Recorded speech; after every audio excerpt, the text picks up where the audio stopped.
Afternoon, everybody. Another splendid day here on the ranch. What we got right here is a little project that I have had in mind for a while. I got some of these El Cheapo Chinese LED fog lights, floodlights, whatever you call it. I bought a whole box of them. I think there were 6 or 8 of them in a box. I've mounted them on all my trucks and different things that I need them. So I had a few extras, and I said, I wonder how these would run off of a tool battery, so I can make a little portable work light, if you will, for whatever you need a portable work light for outside.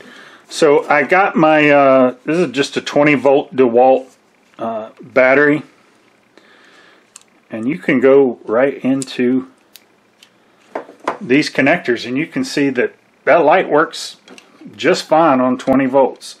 The only problem is these batteries do not like to be over discharged, and if you discharge them below, depending upon who you listen to, 14 or 15 volts, they quit working. You can actually damage the batteries. So this is not a huge draw. These things draw about 1.2, 1.3 amps.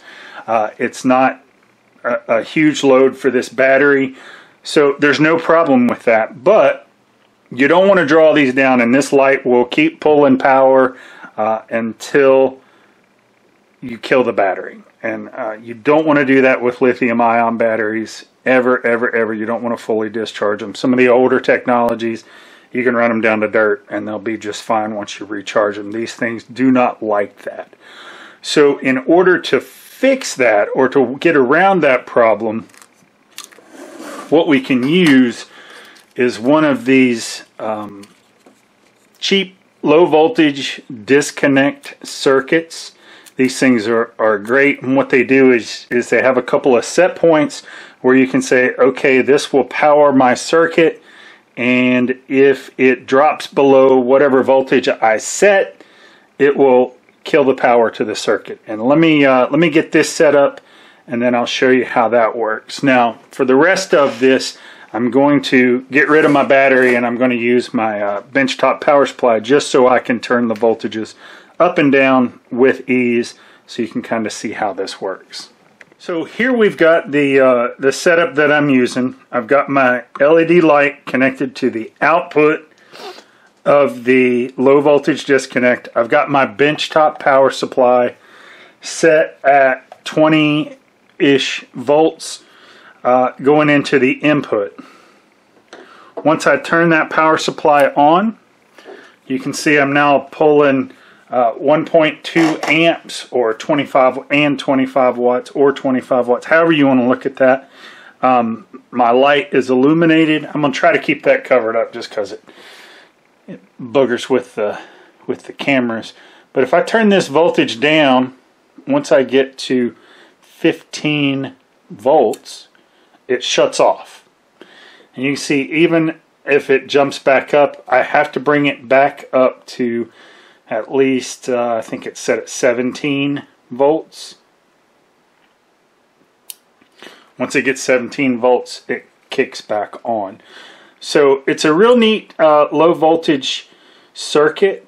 The only problem is, you can see, even though my load is disconnected, this low voltage circuit still draws some power. Now, it's not drawing much. It's drawing 16 milliamps, which is 240 milliwatts. That's not a huge load, but it is still enough to completely drain your battery down. If you had this hooked up to a light and the low voltage kicks off, and you throw this in the bed of your truck or the back seat, and you forget about it for a couple of days, that is still enough of a draw to drain these batteries down to the point that it damages them. So you don't want to do that, and I'm going to show you just a little bit on the internal workings of this low voltage disconnect, and I'm going to show you a workaround that I came up with to cure that problem. So now let's break out the Board of Education, and what I've done here is I've just done rudimentary diagram of how this low voltage circuit works. You've got your battery coming into the VN, your positive and negative. It goes to your voltage monitor, which powers your display, and it also activates this relay right here. Now all this relay is a switch that's controlled by your monitor that connects the positive from your load to your battery. So whenever your voltage monitor says everything's good, let's activate the relay, now your load and your battery are directly connected. And what we can do with that to prevent this from pulling amperage whenever it's shut off is we just flip the battery and the load. But there's one trick that you have to do. Once you do that, now you have to, at least to get the thing started, is you have to connect the in and out positive leads. Let's see how we do that. So here is the solution that I have come up with for that problem. Again, I'm not using the battery because I can't really adjust the voltage coming out of that battery. So I'm using my little El Cheapo benchtop power supply. You can see I'm set up with 20 volts. Currently, nothing is being, there's no draw on this. So if you were using a battery, there'd be no draw on that. All I've done here is I have flipped the input and the output connections. So now my power supply, i.e. my battery, is connected to the output of the low voltage cutoff circuit. My load or my light is connected to the input. Now that won't work because this input needs to see something higher than your set point before it will activate this relay and provide power.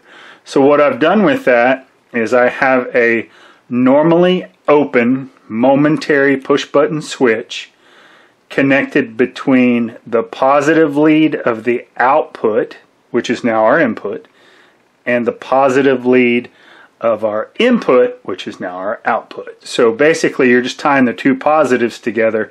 What that will do when I hit this button is provide the 20 volts or whatever voltage you're using to the input, which will trigger the low voltage cutout circuit. It will see that it has a high enough voltage. It will turn on this relay.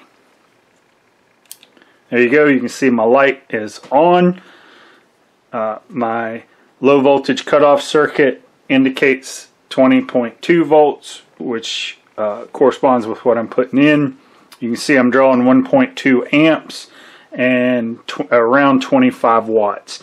So if I turn this down to my set point, which is 15 volts, everything cuts off, and you can see now I'm drawing no amps, no wattage, so there is no load on my power source. So if I were using this battery, there would be no more load below that. Even if I were to bring this voltage back up to 20 volts,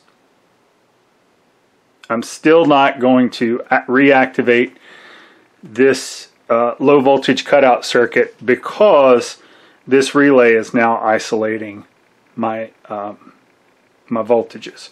But if I hit my button again, everything works again. When that voltage drops to 16 volt or 15 volts, it cuts off, and now until I hit that button again, nothing happens. So this is a good little safety device. You don't want to draw these batteries down to nothing. It will destroy them. You won't be able. You can theoretically hack them back into existence, but you don't want to drain these things down too low. Depending upon what battery you're using will determine how low you can drain them down before you damage them.